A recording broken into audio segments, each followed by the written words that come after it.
For a vehicle to drive itself, it needs to know where it is in the world, and it also needs to know what's around it.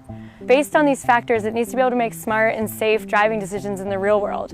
And once you get in the car, you start to get a real feel for the way the technology works and what it's like in real driving situations. So there are a few things that have to happen before the car can safely drive itself. First, it has to figure out its location in the world. So we use GPS, but GPS isn't always that accurate, which is why we rely on our other sensors like the laser, which picks up on details in the environment that help us identify our more precise location. So think of the sensors as the car's eyes and ears, but with eyes that can see far off into the distance and 360 degrees around the car. And the great thing about having all these sensors is that they can talk to each other and get cross-checked information about the environment. So while we take in a ton of information using our sensors, it's our software that really processes all of this and differentiates between objects. All these objects are visible on the laptop that the safety drivers use while testing the vehicles. Based on what the vehicle senses and processes, these objects will be represented by different colored boxes.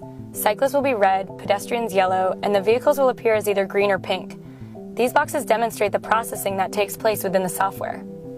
And think about the complexity here. People look different, cars have different shapes and sizes, yet despite these nuances, the software needs to classify these objects appropriately based on factors like their shape, movement pattern, or location.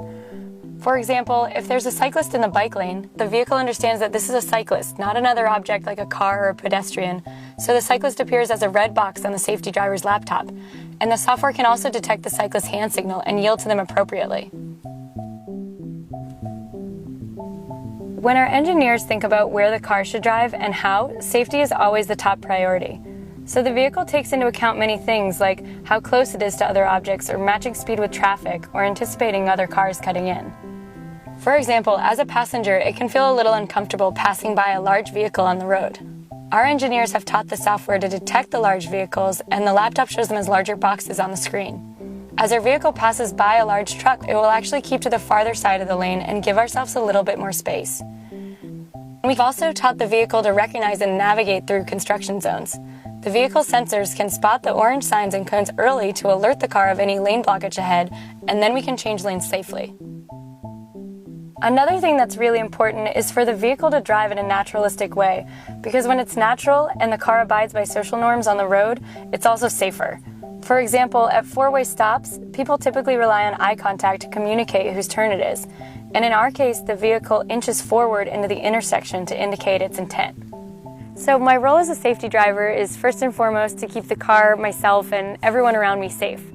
And in addition to keeping the car safe, I also provide detailed feedback to developers and let them know the car does anything that maybe I wouldn't have done personally. Maybe the car wasn't assertive enough in a lane change or wasn't fast enough at a green light. We provide the detailed feedback so they can fine-tune the whole driving experience. By getting out there and driving in the real world, we're getting a better understanding of what exactly it's going to take to improve the safety and comfort and ease of transportation. And that's really what our project's all about.